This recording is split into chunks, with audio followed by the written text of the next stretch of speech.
Bueno, muchas gracias Camila por aceptar esta invitación.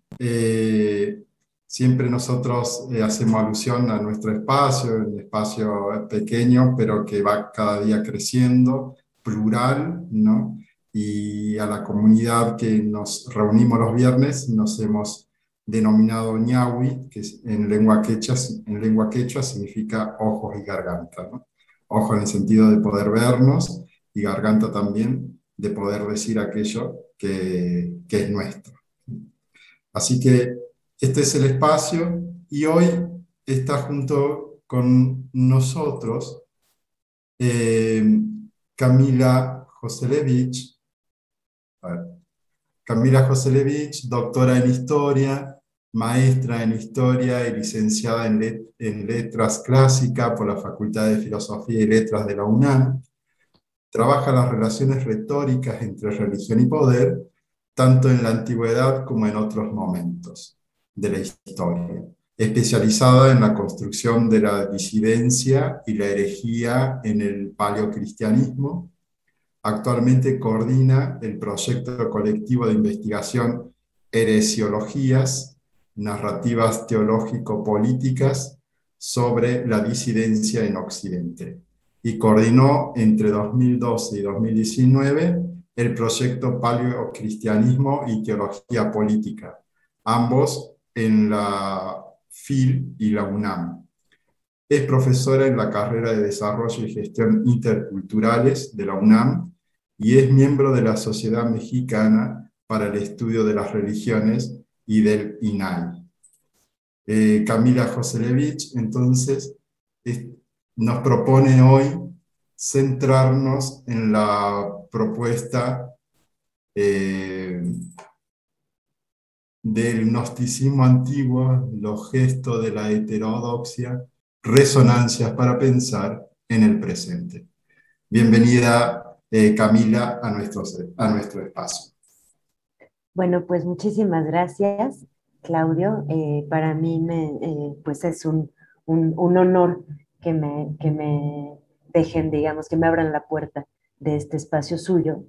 Eh, Efectivamente, habíamos pensado en hablar de los caminos de la ortodoxia y la heterodoxia en ese conflicto paleocristiano que es el asunto del gnosticismo, ¿no?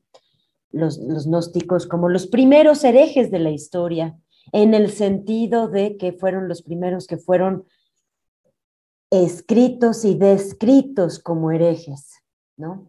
Entonces, en ese sentido, son como los primeros grandes enemigos de lo que se concibió como ortodoxo en, por supuesto, la iglesia entonces apostólica, ¿no? La iglesia apostólica universalista antigua, ¿no?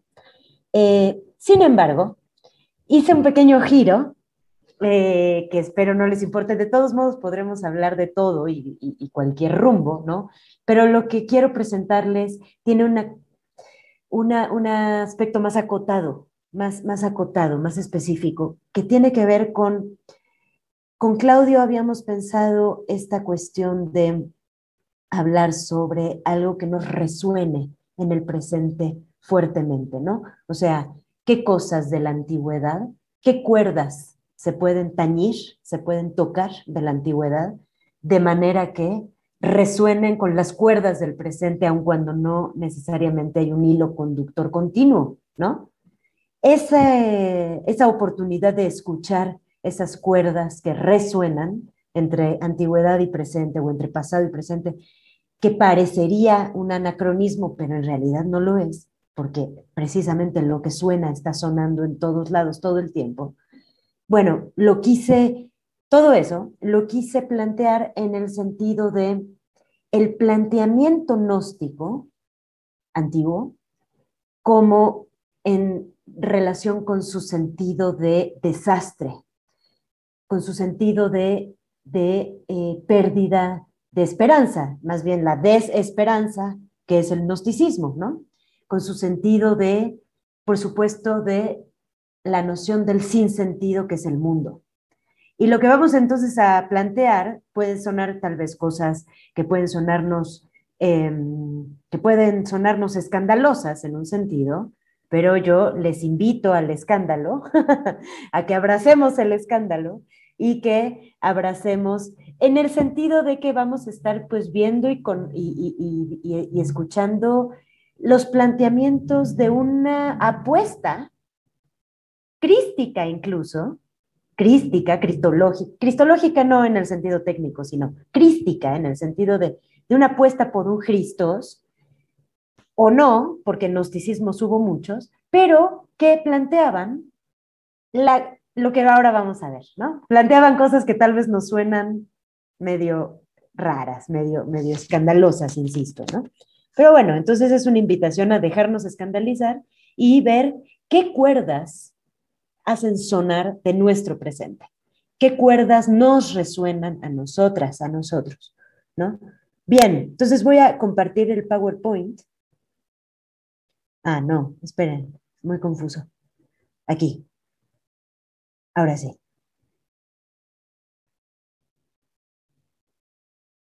Y ustedes me dicen, ¿ahí se ve la diapositiva en pantalla completa? Sí, Camila, sí, sí lo Ah, vemos. perfecto, perfecto. Entonces, lo que les quiero, pues lo que preparé, el material que traje, justamente tiene que ver con esto, con el terror y la negación del mundo en el gnosticismo antiguo, para que nos dejemos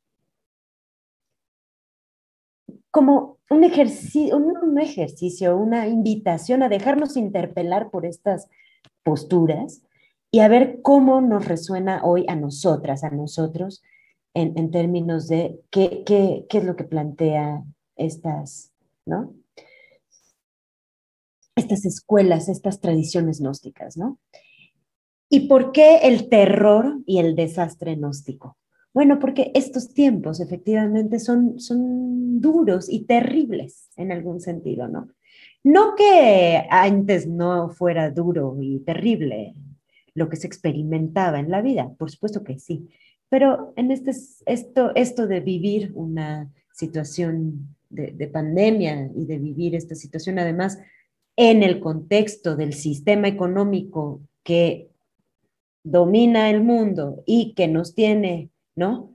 Realmente en una situación muy dura, muy difícil, en sentido histórico, en sentido social, en sentido político, en todo el mundo, pues bueno, es una situación que hasta podríamos llamar terrible.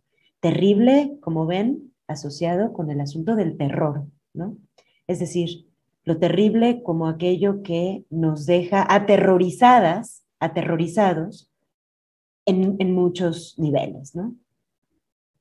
Y esto del gnosticismo, esto que traigo para compartir con ustedes, tiene que ver justamente con una forma de narrar y experimentar lo terrible, lo trágico, lo desolador en la historia antigua, ¿no? Una forma, hubo otras, pero esta es una. Y eso terrible, trágico, desolador que narraban estos grupos, resuena, yo pienso, con estas formas de, de experimentar el sufrimiento en el presente, ¿no? Y esa es la cuestión del gnosticismo, justamente, ¿no? Vamos a ver entonces qué cuerdas son las que suenan y cuáles otras resuenan en esto, ¿no?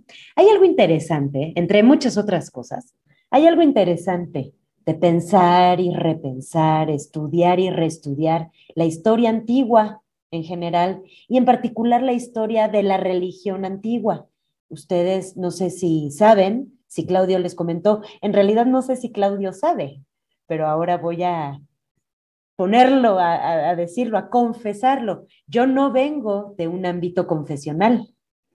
Yo no vengo de un ámbito confesional, yo vengo más del ámbito de la inquietud, ¿cómo decirla? Todavía estoy buscando las palabras, no crean que las tengo resueltas. Yo vengo del ámbito académico, pero no es a secas, académico y ya, sí tiene que ver con una inquietud profunda por lo que pasa con la narrativa sobre lo sagrado. Entonces, a pesar de que no vengo de un ámbito confesional, esto trabajo y esto me importa y me dedico a la teología política y es por algo, ¿no? Entonces, desde ese lugar, lo que quiero decirles es que esto de estudiar y reestudiar, pensar y repensar la historia de la teología, la historia de la religión, la historia tal, tiene que ver con algo que considero bien importante y es que nos lleva a darnos cuenta de que el sufrimiento, ¿no? Cómo experimentamos el terror, lo terrible, la desolación, el sufrimiento, forma parte no solo de la vida y ya, que es obvio, ¿no? Estamos atravesadas, atravesados por esto, ¿no? No, sino que forma parte intrínseca del pensamiento. El pensamiento en la historia no se ha forjado ni escrito en términos de qué lindo y qué afirmativo. Uy, ¿no? Cuántas cosas tan lindas y tan afirmativas. No, no. Se ha forjado en términos de todo lo que nos desestabiliza, lo que nos hace sufrir, lo que nos duele. Esto también forma y forja el pensamiento, ¿no? Forma los caminos del pensar incluso, ¿no? Y, por ejemplo, marca las explicaciones, y esto es donde se une todo lo que estoy diciendo, el sufrimiento marca las explicaciones que damos sobre lo sagrado, ¿no? O aquello que se concibe como lo sagrado, que se concibe como lo divino en cada caso particular, en cada momento de la historia, ¿no? Cualquier cosa que se comprenda como lo sagrado y lo divino en distintas culturas, en distintos pueblos o en distintos momentos de una misma cultura y de un mismo pueblo, muchas veces es comprendido a la luz del pensamiento forjado por el sufrimiento y no necesariamente por lo afirmativo, por la felicidad, digamos, ¿no? O sí por las dos cosas, ¿no? Entonces, en ese sentido, eh, esta cuestión me parece que es absolutamente importante verla desde aquí, ¿no?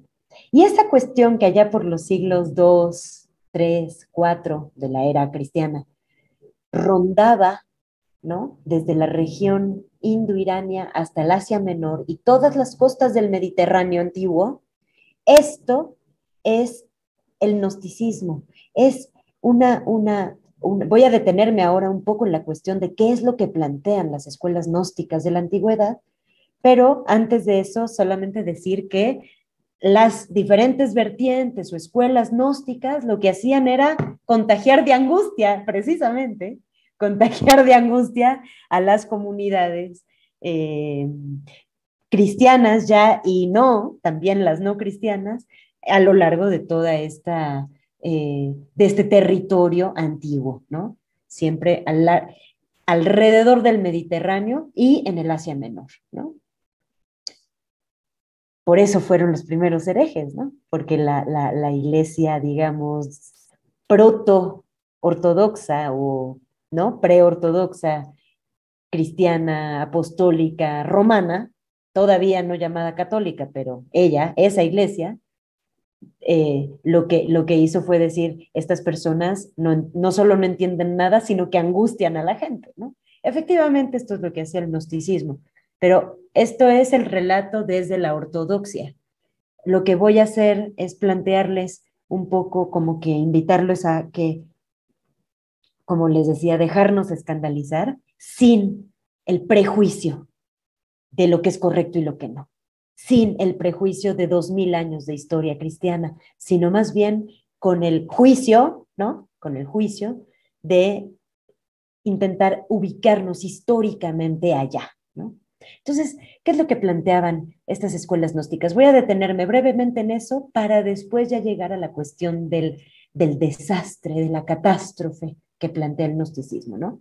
Un historiador estadounidense llamado Bart Ehrman explica de una forma muy interesante el panorama del pensamiento gnóstico entre los siglos segundo, digamos, siglo segundo y siglo cuarto de la era cristiana, ¿no? Y es interesante porque su explicación de qué es el pensamiento gnóstico Es en forma de preguntas. Se los voy a leer si no les importa. Dice así, Bart Ehrman. El paisaje del conflicto entre escuelas cristianas o protocristianas o paracristianas en los primeros siglos se puede explicar de esta manera, como si fuera un debate entre grupos que se preguntan esto. ¿Qué es exactamente lo que uno debe creer sobre Dios para tener una correcta relación con Él? Fíjense, son preguntas importantes, ¿no? ¿Qué es lo que uno debe creer? Voy a repetir. ¿Qué es lo que uno debe creer sobre Dios para tener una correcta relación con Él? Que Él es el Dios supremo y por encima de todos los demás dioses. Fíjense cómo está planteado, ¿no? Estamos hablando del siglo segundo, entre el siglo segundo y el siglo cuarto de la era cristiana, Mediterráneo antiguo, ¿sí? O que Él es el único Dios y que los demás no existen. Distinta situación, ¿no? ¿Qué debemos creer? ¿Que Él creó el mundo? ¿Que nunca antes había tenido relación con el mundo? ¿Que Él creó el mal del mundo? ¿O que no hay ningún mal creado por Él? ¿Que Él inspiró las escrituras judías? ¿Que una deidad menor fue la que inspiró esas escrituras judías? ¿Qué debemos exactamente creer acerca de Dios? ¿Qué necesitaba uno en esta época creer sobre Jesús? ¿Que era un hombre, un ángel, un ser divino? ¿Era un Dios o era Dios con mayúscula? Si Jesús es Dios, pero Dios es Dios, ¿cómo podemos ser monoteístas que creen en un único Dios? ¿No? Y si el Espíritu Santo es también Dios, ¿no tenemos entonces tres dioses? ¿O es acaso que Jesús es Dios Padre mismo que descendió a la tierra para salvación del mundo? Y si es así, ¿podemos decir que cuando Jesús oraba a Dios, estaba hablando consigo mismo? ¿Y qué hay? Sigue la cita, ¿eh? ¿Y qué hay de la salvación que Jesús trajo al mundo? ¿En qué consiste? Consiste en sus enseñanzas públicas, las cuales, si las seguimos al pie de la letra, proporcionan el camino a la vida eterna, o más bien reside la salvación en sus enseñanzas secretas, destinadas a la élite espiritual y cuya adecuada comprensión era la clave para la unión con Dios. O más bien era su estilo de vida, que debe de servirnos como modelo a sus seguidores, ¿no? Quienes más bien tienen que hacer como él y renunciar a todo lo que poseen para poder acceder al reino. O era en realidad su muerte en la cruz, en lo que consistía la salvación. Pero ¿realmente murió en la cruz Jesús? ¿Por qué iba a morir en la cruz si era Dios? Fin de cita.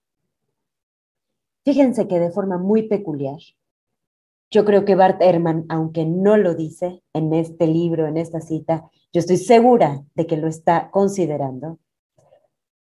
Hay un texto que proviene de los siglos II o III, no se puede fechar con exactitud, pero es de los siglos II o III, llamado Testimonio de la Verdad, encontrado entre los documentos gnósticos de Nag Hammadi, un manuscrito que se encontró, ya saben, ¿no? El descubrimiento de Nag Hammadi en el año 45, que es donde se descubre toda la biblioteca gnóstica que hoy nos permite conocer con mucha mayor, digamos, verosimilitud, con mayor precisión, digamos, histórica, historiográfica, que era el gnosticismo. En ese texto, el testimonio de la verdad, se lee que el gnóstico, fíjense, la similitud, está hablando el texto sobre qué es el hombre gnóstico, cómo es el hombre gnóstico. Y dice que el gnóstico se ha constituido, el hombre gnóstico, como un poder. Ha sometido el deseo de todo lo mundano dentro de sí, todos sus deseos los ha sometido. Y mientras se examina a sí mismo, se pregunta, y fíjense, aquí les traje el texto, ahí lo pueden ver ustedes. Fíjense, este es un texto de entre el siglo segundo y el siglo tercero, escrito en copto, ¿no? Ya saben, egipcio antiguo. Y dice así: ¿y cuántos poderes tiene el hombre gnóstico? ¿Y quién es el que lo ha atado? ¿O quién es el que lo va a desatar? Pero, ¿qué es la luz? ¿O qué es la oscuridad? ¿Y quién es el que ha creado la tierra? ¿Y quién es Dios? ¿Y quiénes son los ángeles? ¿O qué es el alma? ¿Y qué es el espíritu? ¿O en dónde está la voz? ¿Y quién es el que habla? ¿Y quién es el que oye? ¿Quién es el que da sufrimiento? ¿Quién es el que sufre? ¿Quién es el que ha engendrado la carne corruptible? ¿Y qué es la oikonomía? Cambia de tema así súbitamente, pero bueno, ¿qué importa? No le importa al redactor de este texto, ¿no? Porque está pensando que son la misma cosa. Bueno, es un mismo rumbo de reflexión. ¿Y por qué algunos son, por una parte, lisiados, pero otros ciegos? Y algunos podemos pensar que decía pobres. Ah, no, perdón. Y algunos algo que no sabemos, ¿no? Está corrompido el manuscrito. Y algunos son ricos, pero otros pobres.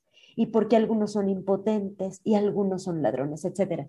Lo que les quiero mostrar con esto es la bella similitud que hay entre este fragmento de este manuscrito gnóstico del siglo, entre el siglo segundo y el tercero, y esta serie de preguntas que el historiador del siglo XX nos plantea de qué es el debate que está ocurriendo en el paleocristianismo, ¿no? ¿Qué preguntas está haciendo la gente en el paleocristianismo como para decir, no entendemos nada, no entendemos nada, ¿no?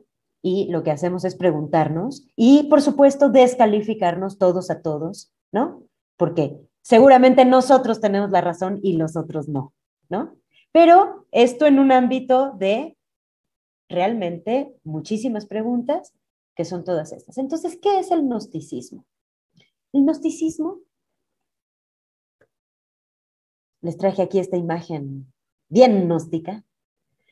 El gnosticismo son corrientes religiosas y filosóficas, generalmente con un salvador en el centro de su pensamiento, ¿sí? Y que son soteriológicas. Por eso, muchas se puede decir que tienen un pensamiento crístico, no cristológico, porque eso ya implica una teología posterior, ¿no? Pero sí crístico, es decir, tienen un Christos en el centro de su pensamiento, un Salvador. Y lo llaman en griego, por eso le llamo Christos, ¿no? Entonces, bueno, pues son de ahí que habrá escuelas gnósticas cristianas o cristianismos gnósticos, pero otros gnosticismos no van a tener. Pero bueno, vuelvo a la definición. Son corrientes religiosas y filosóficas, generalmente con un salvador en el centro del pensamiento, y que son soteriológicas, o sea, que apuntan a la salvación. Pero esta salvación la entienden como la capacidad de cada individuo de alcanzar el conocimiento. Eso es lo que entienden como salvación. Que cada individuo alcance el conocimiento, que en griego se dice gnosis, ¿no? Por eso son gnosticismos. ¿El conocimiento de qué? Del verdadero Dios. ¿Cómo conozco al verdadero Dios? A través de conocerme a mí misma. Ese es el planteamiento de la gnosis. Hoy se sabe, con la investigación académica que ha habido desde el año, desde siempre, pero sobre todo desde que se descubrió la biblioteca de Nag Hammadi en el año 45, hoy se sabe que el gnosticismo no tiene un origen cristiano como sí estipuló la tradición cristiana, ¿sí? Cuando los obispos de la Iglesia Católica del siglo, digámosle católica, aunque el término es anacrónico, pero cuando inventan la herejía en el siglo segundo, ¿sí? Son a estos gnósticos a los que tienen como principales enemigos, ¿no? Y cómo los inventan, cómo los configuran, cómo los dibujan en el imaginario, diciendo que son cristianos que se han perdido, que han confundido el rumbo, se han desviado. Hoy sabemos que esto no es así, ¿sí? Tienen el gnosticismo un origen independiente, ¿sí? Un desarrollo paralelo al cristianismo, ya no consecutivo, aunque, sí, muy pronto, bien ya, digamos, a fines del siglo I y principios del siglo II, o sea, muy pronto, el gnosticismo conoció al cristianismo, ¿sí? Y se hicieron una amistad, digamos, una filía muy interesante que dio lugar a que cantidad de escuelas gnósticas, por ejemplo, hablan de Jesús, ¿sí? De Jesús como el Salvador. Otras no, ¿sí? Bueno, para no hacer el cuento muy largo, porque, ¿no? Para no hacerlo muy cansado, digamos, lo que hoy yo quería plantearles es en qué sentido este planteamiento del gnosticismo es un planteamiento del desastre, un planteamiento de la catástrofe, y por qué puede resultar interesante para pensar no solamente el cristianismo contemporáneo, ¿no? El cristianismo hoy, la fe, ¿no? De actual, cómo suenan, insisto, estas cuerdas, sino también para pensar, no solamente en términos eh, del ámbito de la fe, sino también en términos ya del planteamiento y del pensamiento político en general, que no es que esté disociado de la fe, por supuesto, ¿no? Siempre están siempre en debate y están siempre en un mismo camino, pero digamos más generalmente, ¿no? ¿En qué sentido existe un desastre gnóstico? Fíjense, espero que se vea bien la diapositiva porque tiene un contraste muy raro, porque traje una noche estrellada, ¿no?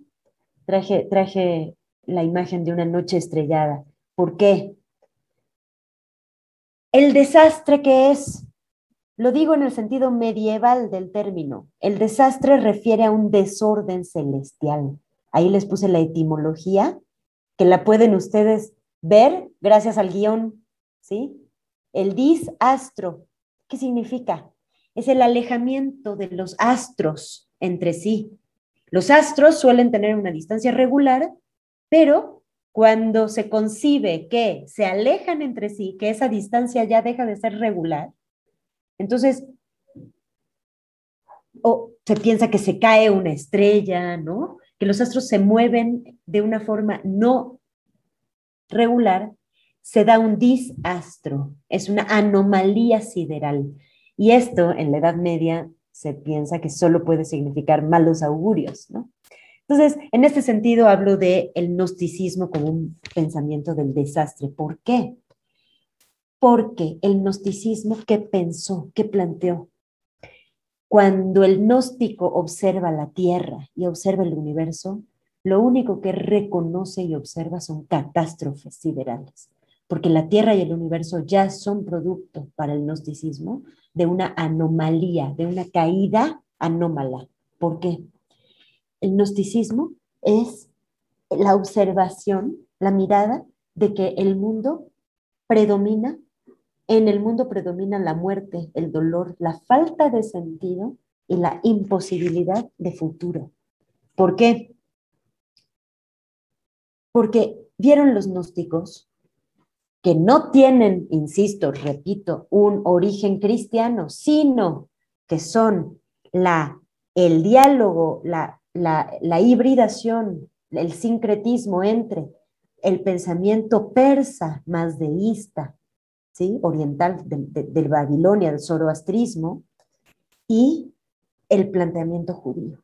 Es decir, los gnósticos son un judaísmo que entró en diálogo con el pensamiento babilónico, zoroástrico, ¿sí? Y de Irán, y digamos, o indo-iranio en general. Y también, por supuesto, con la filosofía griega. Eso es el gnosticismo, este diálogo entre estas tres tradiciones, ¿no? Y entonces, lo que hacen los gnósticos es mirar las escrituras judías, ¿no? La Torá, la Biblia judía, y la miran y lo que dicen es, este relato bíblico sobre la creación no es más que un largo recuento de los diferentes sufrimientos a los cuales el creador que aparece en ese libro, ha sometido al ser humano. Un sufrimiento tras otro, tras otro. Y dicen los gnósticos, pero qué bien y qué bondad pueden existir en un ser así. Este creador lo único que ha hecho es someter al ser humano al sufrimiento y al desastre, a la tristeza. ¿Qué divinidad, fíjense la pregunta, es teología del desierto, teología del siglo tercero? Segundo, ¿qué divinidad puede tener este creador si no hace daño por accidente, sino por convicción? ¿Cómo lo sabemos? Porque lo plantea el antiguo, bueno, la Biblia, en ese momento llamada, ¿no? No llamado Antiguo Testamento, por supuesto, pero la escritura judía, eso es lo que me dice. No hace daño por accidente, hace daño por convicción. Marción, por ejemplo, pensó, ¿qué creación perversa es este mundo donde existen cosas como los mosquitos, por ejemplo, ¿no? Los mosquitos como la prueba fehaciente de que el creador del mundo no pudo ser más que cruel, cruel y perverso.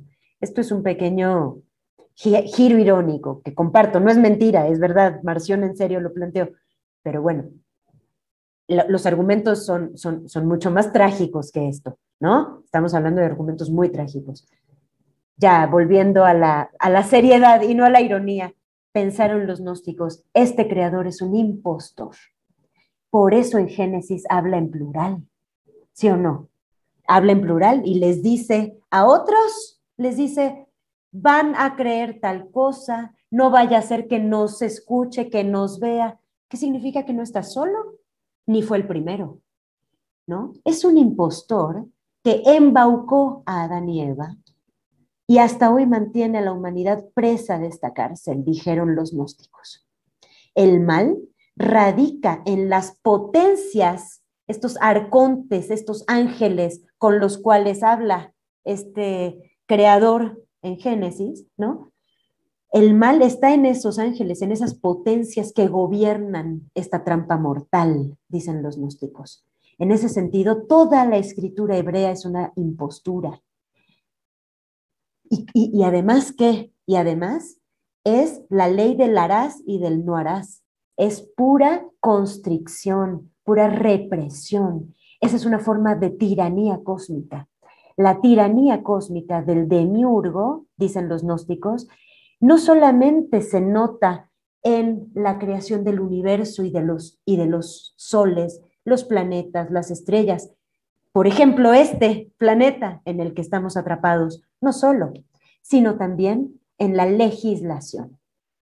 Es una tiranía cósmica. No sé si notan una pequeña resonancia sin ir más lejos, con Pablo de Tarso, ¿no? Con el paulinismo, ¿no?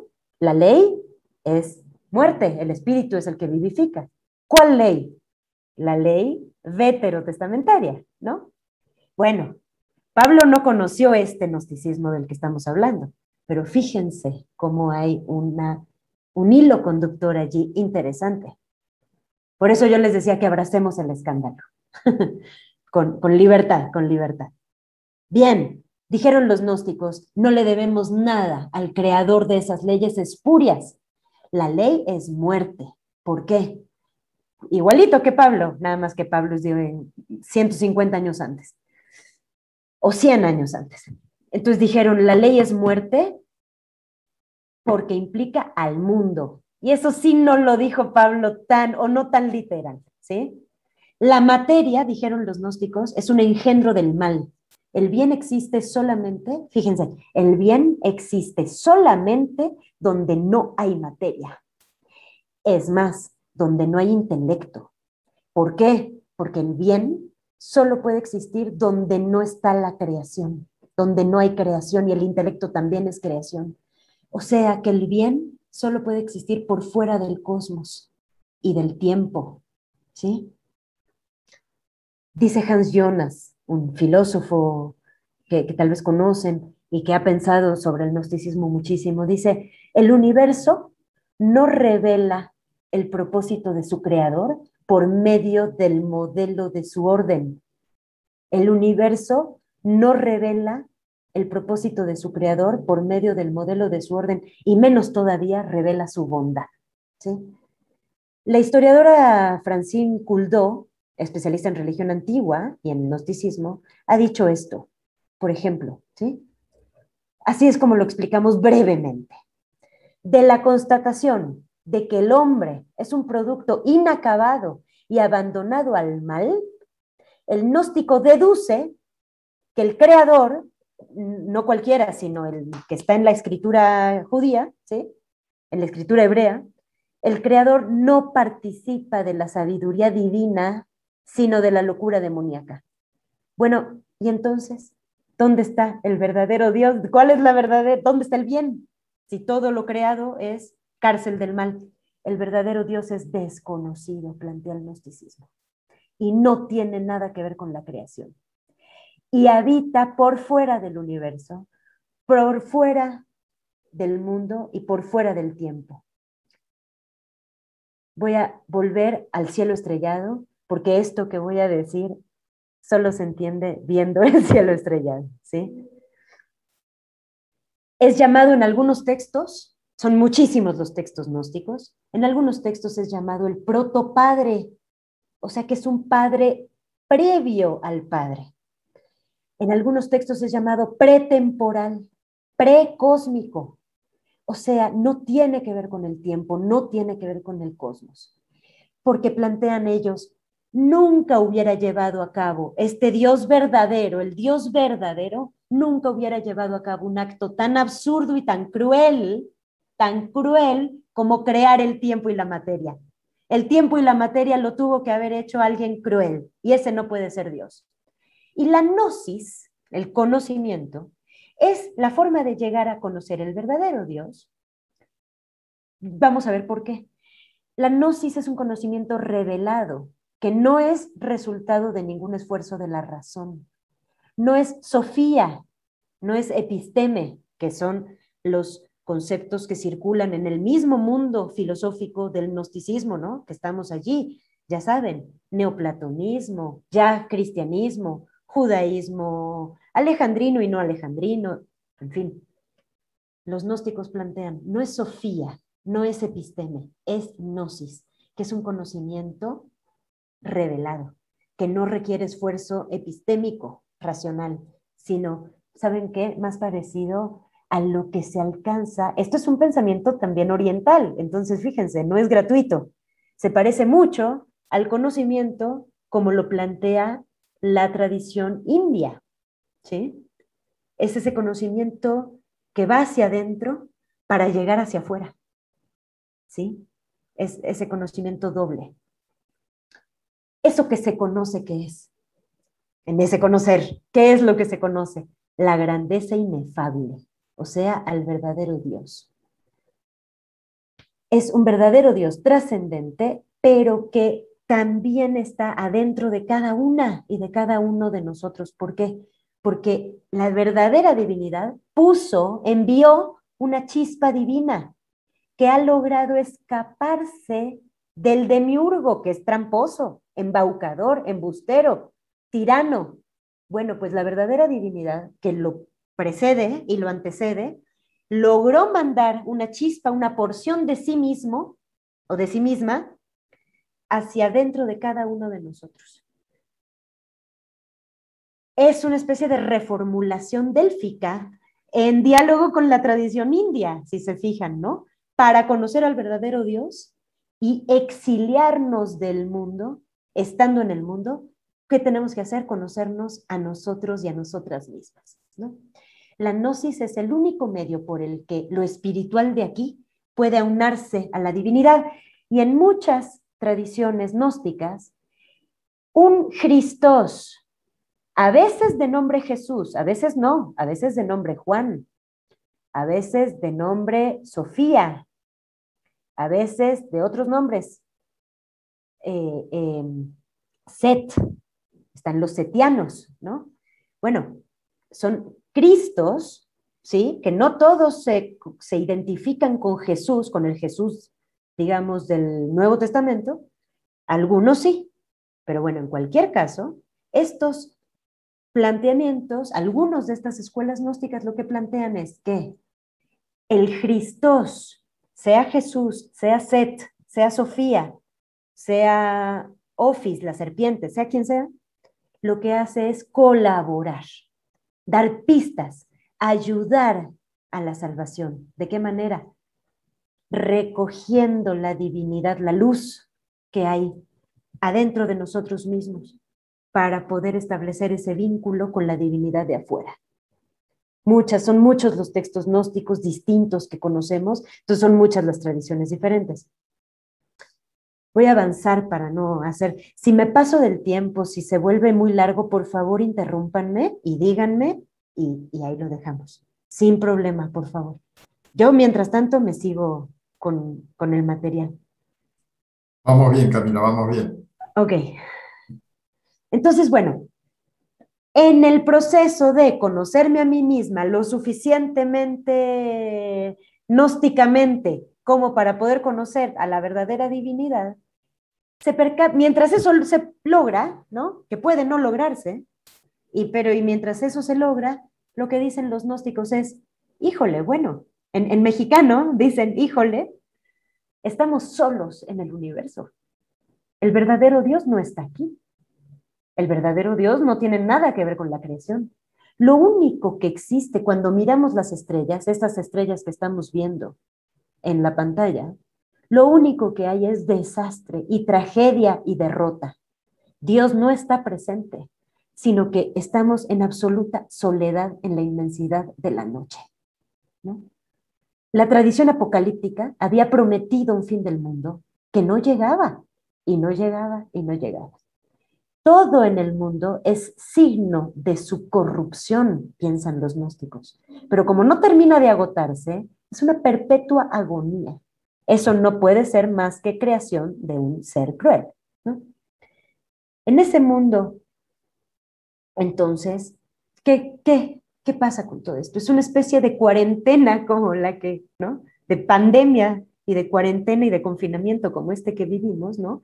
En donde que no tiene fin, ¿no? Sin embargo, se viene al mundo para sustraerse del mundo. El gnóstico dice, estamos en el mundo, pero para no tener que estar, para tener que no estar en el mundo, porque es creación maléfica, ¿no? Voy a saltarme una parte que luego se las comento, para no hablar tanto y no hacerlo tan cansado, ¿sí?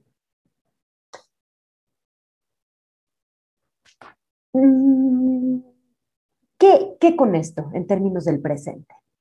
Mucho, ¿no? Esto nos habla mucho no solamente del cristianismo antiguo y del cristianismo actual y de los hilos conductores que hay entre, como ya decíamos con Claudio, ¿no? La cuestión de la ortodoxia y la heterodoxia. ¿Qué, qué nos dice esto de la iglesia que ganó, la iglesia que venció, la iglesia cuyos textos no fueron quemados?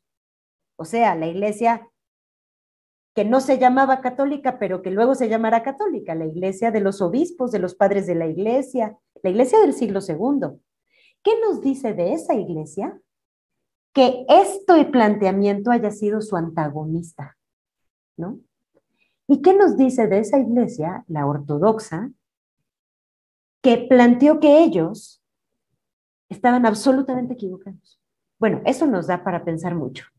Pero viviendo del lado de acá, nosotras, que estamos aquí, nosotros que estamos aquí, del lado de acá de la modernidad, digamos, ¿no? ¿Qué nos dice también este planteamiento sobre la modernidad? ¿Verdad?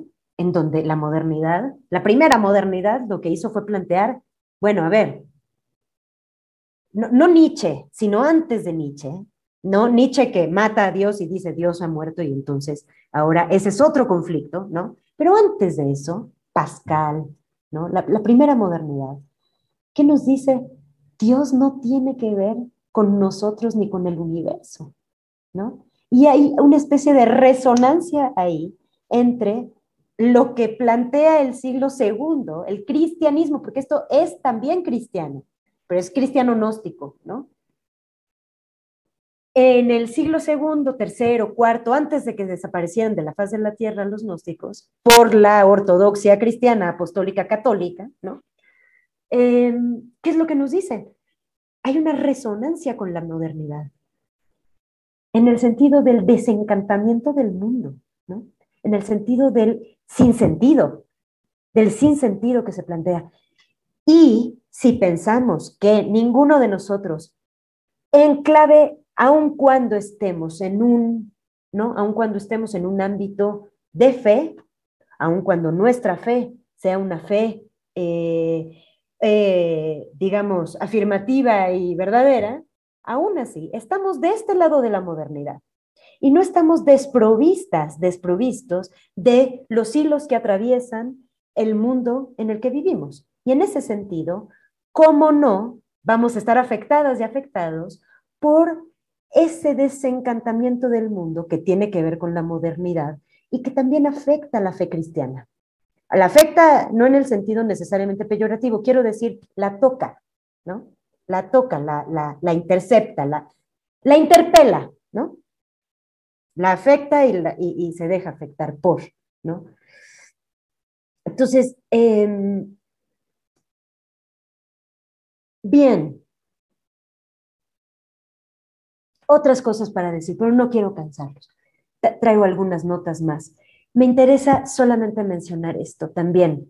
Quiero retomar en cuanto a las resonancias con el presente y con nosotras, con nosotros y con lo que nos importa de la fe, del mundo, del cristianismo, pero también del pensamiento político, ¿no? Y de cómo se afecta, y del pensamiento económico, desde luego, cómo todo esto puede tener resonancias interesantes también con Pablo de Tarso, ¿no? También con Pablo de Tarso, ese Pablo de Tarso que está absolutamente vivo y actual, ¿no? Es la actualidad, ¿no?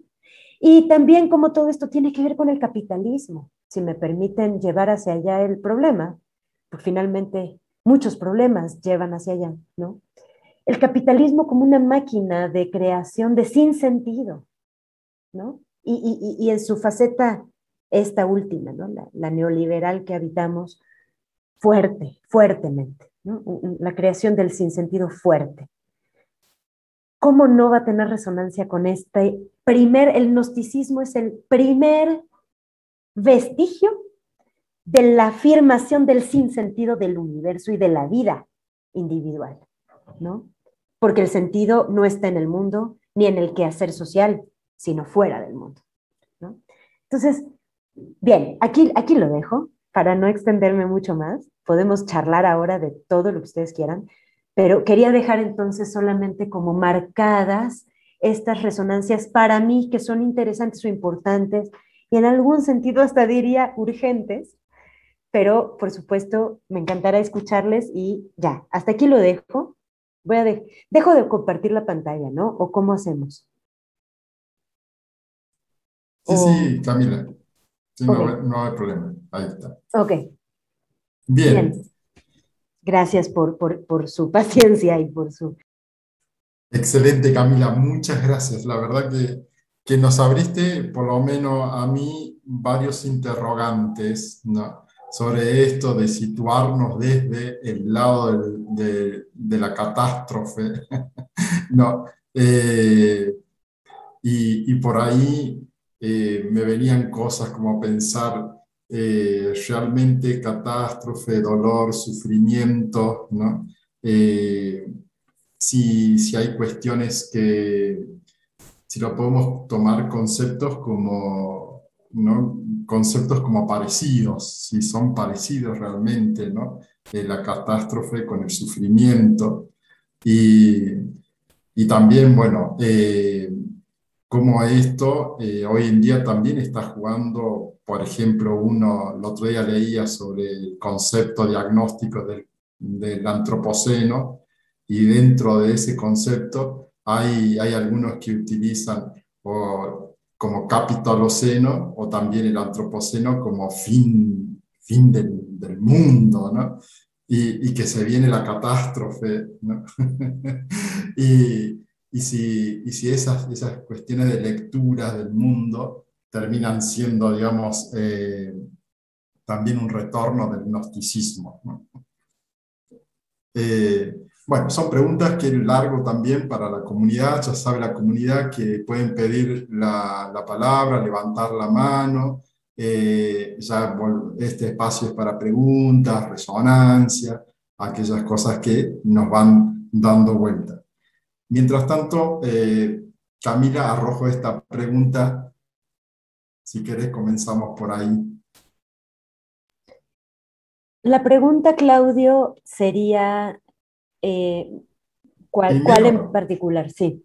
sí, la pregunta sería primero de si estos conceptos de sufrimiento y dolor y catástrofes se podría entender Ah, como similares, ¿no? Y segundo, si hay un retorno del gnosticismo en estas ideas del antropoceno y sobre todo la conciencia ecológica. sí, ya gracias, ya me quedó más claro.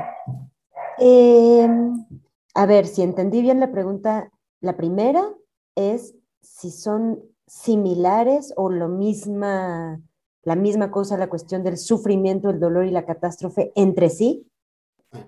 Bueno, El gnosticismo lo entendía como similares. sí, creo que es bien interesante esto y nos lleva a cuestiones muy conceptuosas, muy ricas. ¿Por qué? Catástrofe significa aquello que cae, ¿no? Es la caída, así en términos etimológicos, ¿no? Es la caída de todo. La destrucción también va para abajo, mientras que el sufrimiento y el dolor no. Entonces, tal vez no pueden equipararse en el sentido de que no pueden tener una identidad total, ¿no? No serían idénticos, intercambiables, porque la catástrofe sí ya es la caída, la ruina, ¿no? Ruina también es para abajo, es la misma raíz, ¿no?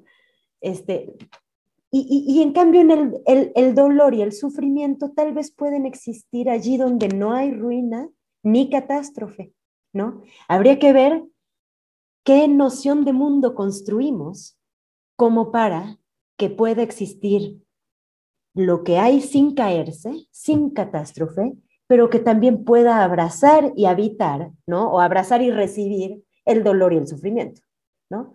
Porque no tampoco es que queremos expulsar de la vida el dolor y el sufrimiento, como si fuéramos, ¿qué? Pues no, ¿no? Tendríamos que poder abrazarlo, pero es que sin caída y sin destrucción. Ahí es donde creo que está interesante tu pregunta, porque si no, no serían totalmente equivalentes, ¿no? Más bien habría catástrofe y dolor en algún, dado el caso, ¿no? Catástrofe y sufrimiento, como tal vez también puede haber sufrimiento sin catástrofe, ¿no? O dolor sin catástrofe. Y luego, lo que dices del retorno del gnosticismo, mira, es justamente el buscapiés, decimos en México, ¿no? Que yo quería lanzar, compartir con ustedes, ¿no? El buscapiés en el sentido de lanzar esta posibilidad de reflexión de, a ver, sí, ¿no? O sea, parecería que hay una especie de, si no es el gnosticismo el que está volviendo, ¿no?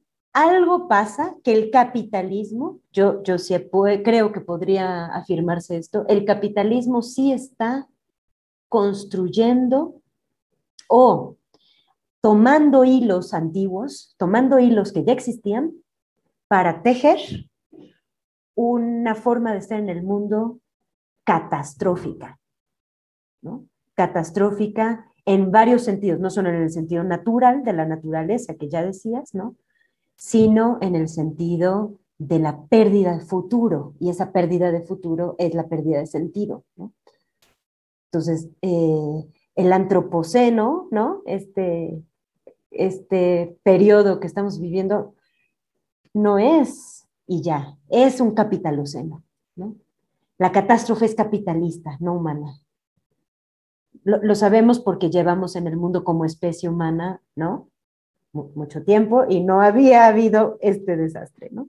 Entonces, en ese sentido, creo que ahí lo interesante es, de esto que dices, ¿dónde construimos el sentido?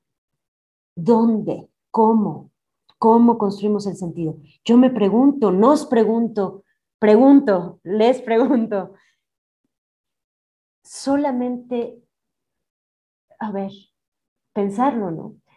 Solamente el sentido religioso, el sentido de la fe religiosa, es la que puede restituir sentidos o retejer los sentidos que están perdiéndose.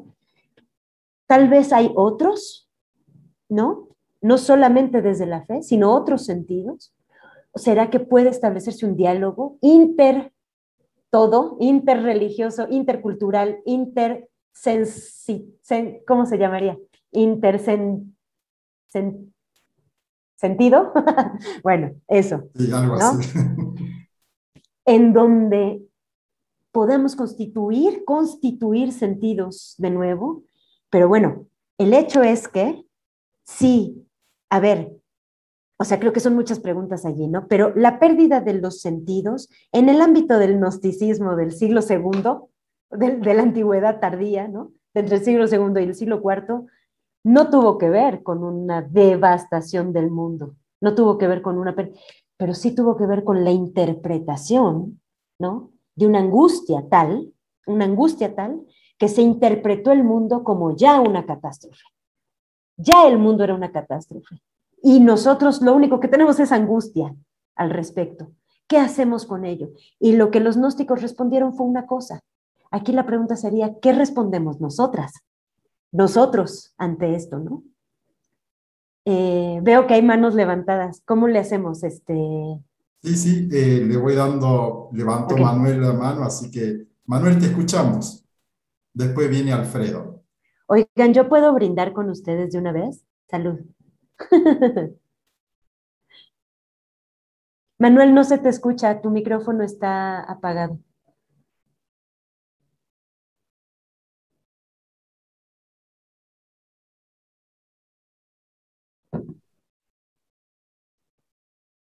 No, tampoco. Mm, mm. Algo se debe haber desconfigurado porque sí está abierto tu micrófono, pero no se te escucha.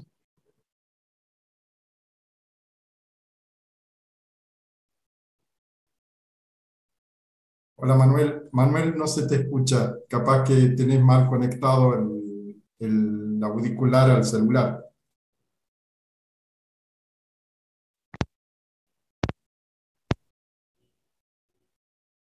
A ver, Ahí se te escucha. Ahora sí. ahora sí. Sí. Bueno, hay un tango acá en el Río de la Plata, es un tango de un autor argentino que se llama Cambalache. El mundo fue y será una porquería, ya lo sé, en el 510 y en el 2000 también. Un poco va por ahí, parece lo del gnosticismo. Qué maravilla tu comentario, Manuel, porque la parte que me salté de mi presentación para no cansarlos era una canción. Era una canción de un rockero mexicano que es un tratado de gnosticismo, que luego, después de, si quieren, al final se las comparto, ¿no? Pero qué maravilla tu asociación, Manuel, me parece maravilloso, de verdad. Sí, sí, Gracias. gracias a ti. Gracias Alfredo, habías levantado la mano, te escuchamos. Sí, buenas noches, ¿me escuchan? Ujú. Hola, buenas Buenas noches, noches. ¿qué tal comunidad? Eh, Camila, una consulta. Por ejemplo, ahora, en la década del 70, resurgió el nuevo gnosticismo, ese conocido como el gnosticismo samaeliano. No sé si lo escuchaste. No. Y, o sea, habla de, de una persona que se llama, o sea, tenía un nombre, nació creo que por parte de Latinoamérica, creo que en Venezuela, y se cambió de nombre porque, de acuerdo a los gnósticos, el Cristo interior tiene un nombre propio. Y bueno, y se pasó a llamar Samael Aún Beor. Y bueno, y toma todo eso desde el gnosticismo primitivo cristiano. Ujú. Y bueno, y lo que yo estaba averiguando en internet es que es, según la posición de la Iglesia Católica, vendría a ser la nueva era. O sea, es contrario, que está contra la religión, contra la fe cristiana católica.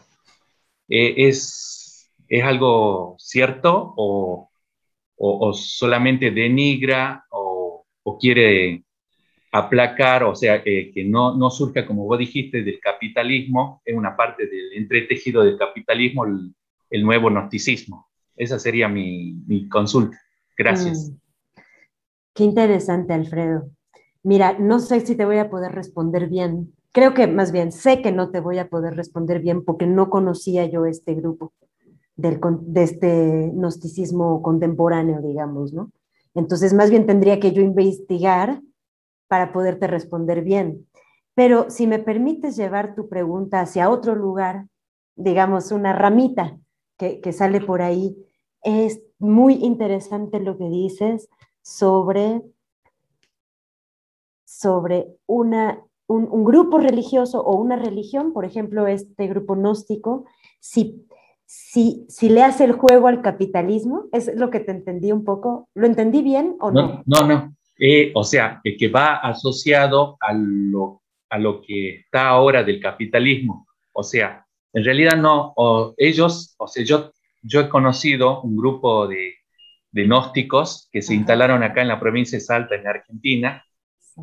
que ellos se van por todas partes del mundo. Por ejemplo, ellos son europeos, yo conocí, incluso entablé amistad con ellos hace tiempo, eran rumanos de Rumania, y ellos, bueno, enseñaban la gnosis, ellos se ponían la carátula como gnósticos, la gnosis, pero al empezar, o sea, dando sus clases gratuitas, enseñaban sobre cómo, o sea, yo lo vi como, no como religión, pero después cuando ya empecé a entrar más a saber, a conocer en profundidad sobre eso, o sea, hace como una mezcla de diversos saberes culturales, Mm, tanto del occidente como del oriente, mm, y hasta nombran capítulos, frases de la Biblia, del Nuevo Evangelio, del Antiguo y del Nuevo Testamento. ujú. O sea, pero cuando ya van en profundidad, o sea, a mí ya me confundió totalmente en esa parte. Por ejemplo, ahí justo hablaste del demiurgo. El demiurgo, bueno, es prácticamente un dios malo, porque ahí, por ejemplo, citan el ejemplo de cuando lo pone a prueba a Abraham para que sacrifique a su propio hijo, para Efectivamente. ver la fidelidad que tiene. Ujú. Bueno, ahí lo muestran así, pero bueno, nosotros sabemos que no es otra la interpretación para ver qué grado de fe tenía hacia Dios sobre la voluntad de él. Y bueno, y la gnosis, eh, muchos los caratulan como una secta. ¿Será una secta o no? Porque muchos creen que, porque ellos abren un panorama muy amplio que hablan de todas las cosas fuera del universo, incluso de la creación del mundo, mucho, mucho más antes que Adán y Eva. Claro. Incluso se plantea a que Adán no tuvo una mujer, tuvo dos mujeres más, tres. Lilith puede ser y no sé quién más. Ujú. Bueno, y todo eso y te lleva más allá, por ejemplo, al origen del universo, que en realidad no sería un universo, sería un pluriverso de muchos universos y que tienen, bueno, hay muchas vidas y por eso que se habla también de los extraterrestres, se habla de muchas cosas, por eso. Pero volviendo al tema del gnosticismo, de los primitivos, también ellos hablaron de que la iglesia lo tapó, o sea, lo directamente estaba prohibido de a partir del siglo segundo en adelante hablar sobre esos temas, A ver. sino que quedaron en pequeños claustros en Europa, en Francia, en España, como algo, como una orden, como una enseñanza secreta, así como los masones, ¿puede ser? Exacto. Sí, a Gracias. ver, voy a aclarar entonces algunas cosas de tipo histórico, ¿no? No es en el siglo segundo cuando la iglesia prohíbe todo esto, porque el cristianismo, ustedes saben, fue ilegal para el Estado romano, ¿no? En el contexto romano, fue ilegal y clandestino hasta el siglo cuarto. En el siglo cuarto se tolera legalmente, primero, luego se lo abraza a nivel gubernamental, a nivel del Estado, el Estado se vuelve cristiano y poquito tiempo después, ahora sí ya se prohíbe cualquier otra religión, en ese orden, ¿no? Primero se lo tolera, luego el Estado se vuelve cristiano, o sea, mucho más que solo tolerarlo, y después ilegaliza las otras religiones. Pero eso fue hasta el año 325 o 330, 340, etc., no por ahí. O sea, esto es un problema del siglo IV, no del siglo II. Durante 300 años el cristianismo fue clandestino e ilegal, ¿no? Bueno, por un lado.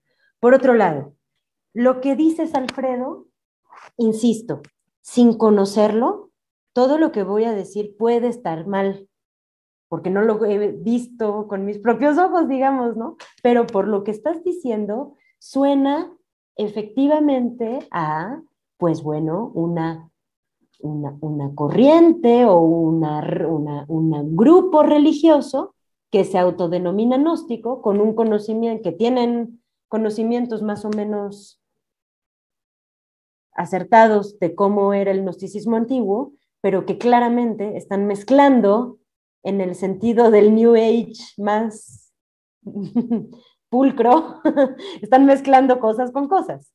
No es aguas, ¿no? O sea, todos mezclamos cosas con cosas, ¿no? No existe la pureza, nunca existió, no existe, todo está mezclado. Pero por lo que dices, Alfredo, parecería como que esa mezcla la hacen deliberada, ¿no? O sea, como toda una empresa de mezclar cosas con cosas. Y bueno, y tendrán su derecho, ¿no? Que si son una secta, pues según quién, según la ortodoxia eclesiástica, ¿no? Pero en términos, digamos, de la reflexión sociológica o social o histórica, ustedes saben, ¿no? Que la palabra secta lo que significa es que eras parte de nuestro cuerpo y te dividiste, ¿no? Secta como una corte, la secta es un corte, ¿no? Entonces, decirle a un grupo que es una secta significa la presunción de que alguna vez fue de nuestro lado y que, sin embargo, se equivocó y se fue por el camino incorrecto. No se puede eso a nivel sociológico o a nivel, digamos, de un pensamiento crítico, no podría decirse con toda seguridad, tal vez, pues quién sabe de dónde vienen, ¿no? Si les parece bien, tal vez me doy a la tarea de estudiar quiénes son estos samaelianos y ya luego compartimos descubrimientos, hallazgos, ¿no? Lamento no poder ser de más ayuda, Alfredo. Gracias, Camila. Muchísimas gracias. Gracias. Consuelo levantó la mano. Consuelo, te escuchamos. Bueno, muchas gracias, Camila. Lo primero, tu charla excede mis conocimientos. O sea, hay cosas que ni entendí bien, yo creo, pero te agradezco mucho, o sea, porque como que yo tenía una visión muy simple del gnosticismo y con toda la explicación que tú has dado, pues me has dado contenidos, o sea, este énfasis en que este mundo justamente es la catástrofe y cómo Dios puede permitir, este Dios de dónde sale. Entonces, o sea, todo eso yo no lo había comprendido en tanto estudio de filosofía. Claro que en mi campo no es lo filosófico, es más lo teológico, pero cuando estudié eso, como si no hubiera sabido nada. Pero bueno, el comentario que quiero hacer, te agradezco toda esa aclaración, pero ahora por la pregunta que tú hacías de si no vuelve el gnosticismo ahora de alguna forma, me atrevería a decir, pero te lo pregunto, las posturas de la Iglesia ahora frente a los otros sentidos que ofrecen propuestas no confesionales son gnosticismo. O sea, por la explicación que tú has dado desde la Iglesia, o sea, la Iglesia que condenó el gnosticismo, entonces ahora me parece que retoma mucho de esas posturas gnósticas. Lo otro todo es malo, la diversidad sexual está acabando con el ser humano, cualquier ley moral está acabando con los principios, con los valores, o sea, el desastre está allá. nosotros tenemos la verdad y ellos nos están acabando con todos los valores. Eso por un lado, Sí. desde la iglesia, pero también por el otro lado, un poco con lo de la nueva era, o no sé si la nueva era, pero también ahorita asistimos como a mucha credulidad, o a mí me parece, de gente que te ofrece teorías que no sé de dónde las, o sea, o que las dice alguien, las inventa alguien, pero la gente se las cree con una certeza. O sea, pues eso era lo que yo conocía un poquito del gnosticismo, en el sentido de decir ese conocimiento directo de Dios, no mediado como por la revelación y todo esto. Y entonces los gnósticos afirmaban como eso.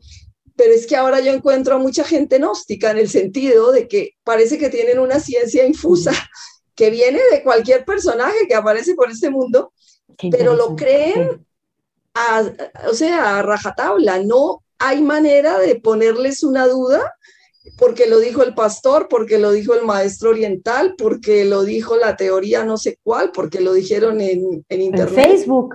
En Facebook, exacto, pero lo creen sin ninguna duda. Entonces también como esta parte ya no solo institucional de la iglesia, sino esta parte personal que parece que nos está invadiendo.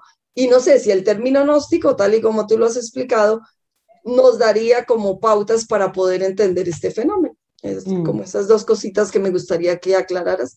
Y te agradezco mucho, aprendí muchas cosas nuevas que realmente no las tenía explicadas así como tú lo has hecho. Muchas gracias. Pues muchas gracias a ti realmente por tus comentarios y las preguntas, qué interesantes que son. Creo que hay una parte de la pregunta, o la segunda pregunta, o la segunda parte de tu pregunta, que tal vez no lo voy a poder responder porque no sé, nos tiene a todas y a todos verdaderamente con el cráneo atormentado. ¿Qué pasa con esta forma nueva de estar en el mundo, efectivamente, que tiene que ver con lo que le leí a mi prima en el celular, en el WhatsApp o en el Facebook? Ya es la verdad absoluta, ¿no? Y ya, ¿no? Es una situación, creo que inédita, ¿no? Por el tipo de redes sociales que están, ¿no? Por dónde se transmite la información, etcétera, ¿no? A ver, pero entonces, voy por partes. En lo primero que decías respecto de si, a ver, voy a decirlo así, y si no respondo, Olga, por favor, dime qué parte de la pregunta no llegué a responder, pero voy a tratar de hacerlo así. Los gnósticos de la antigüedad, estos gnósticos de los que hemos hablado, son no solo, pero en muy buena parte, aquellos que, y lo que voy a decir tiene mucha investigación, mucha investigación en términos, ¿no? Bueno, en términos textual y argumental e histórico, son aquellos que, por cuya confrontación, la Iglesia Apostólica Ortodoxa llegó a ser la que fue. Es decir, en palabras muy escuetas, no hubiera habido Iglesia Católica, nunca, allá por el siglo II, cuando los primeros padres de la Iglesia, padres apostólicos y apologistas, si no hubiera sido por el combate a estos gnósticos. Por lo que el argumento teológico de la primera Iglesia católica, apostólica, ortodoxa, bueno, que se llamaba en ese momento ortodoxa, apostólica, romana, su teología, o sea, su canon de fe, la estructura de su credo, etcétera, etcétera, que luego en Nicea fue cuando se configura, pero desde antes ya se viene así, no hubiera tenido esa forma si no es por lo que incorpora de este debate gnóstico.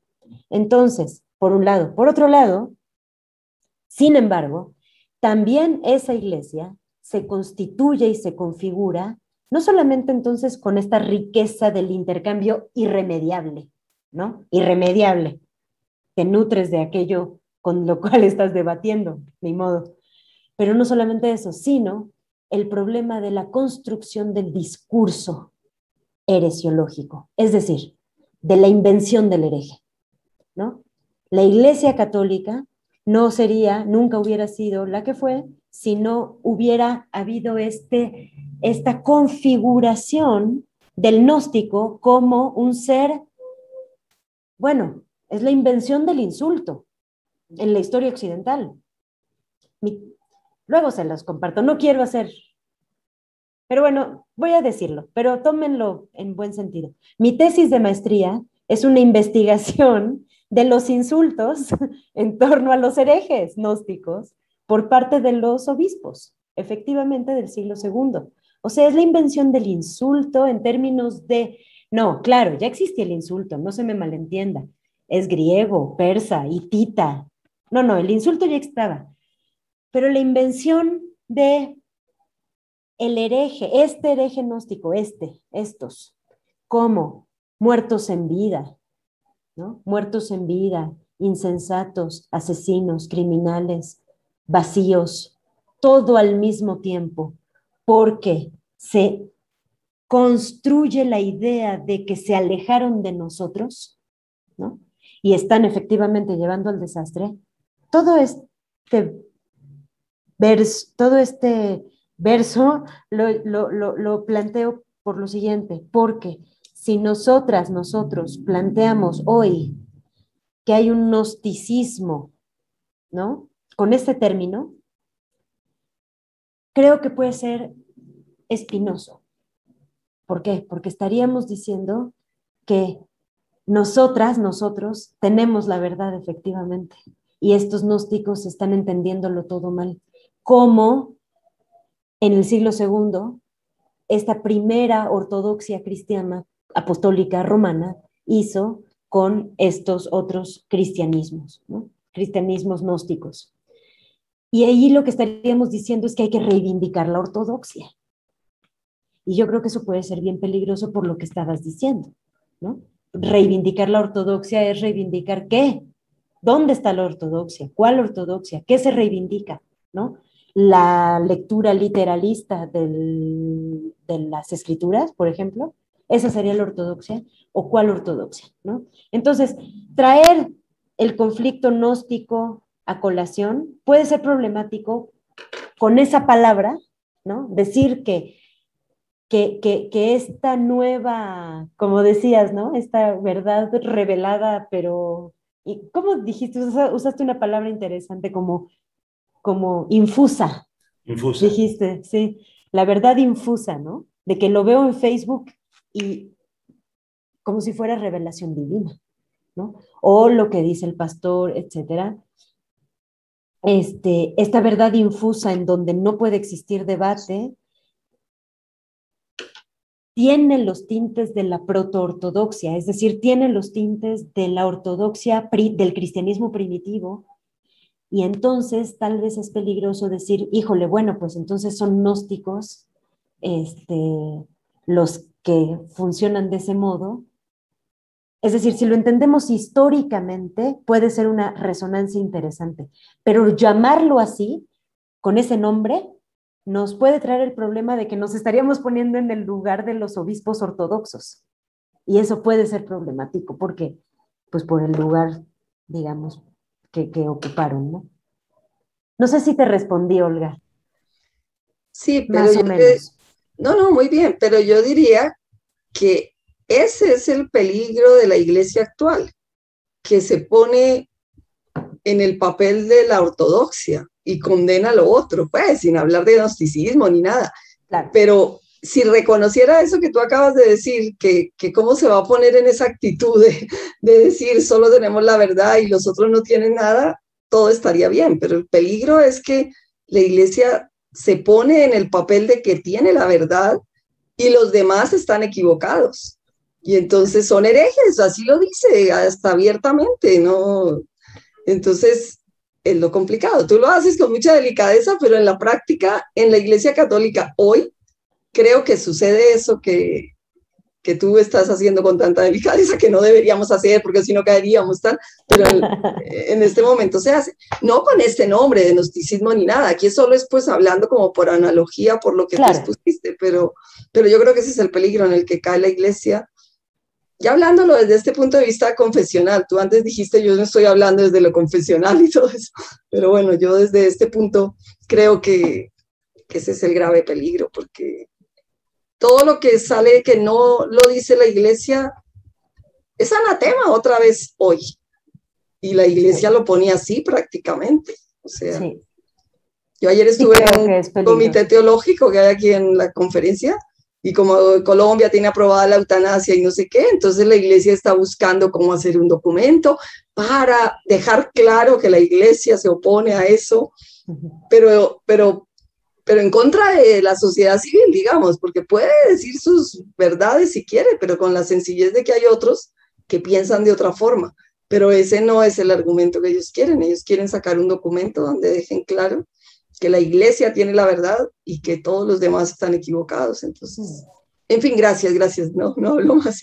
Muchas gracias, Camila. Estoy de acuerdo, Olga, y nada más antes de... yo ahí lo que me pregunto siempre en estos casos es,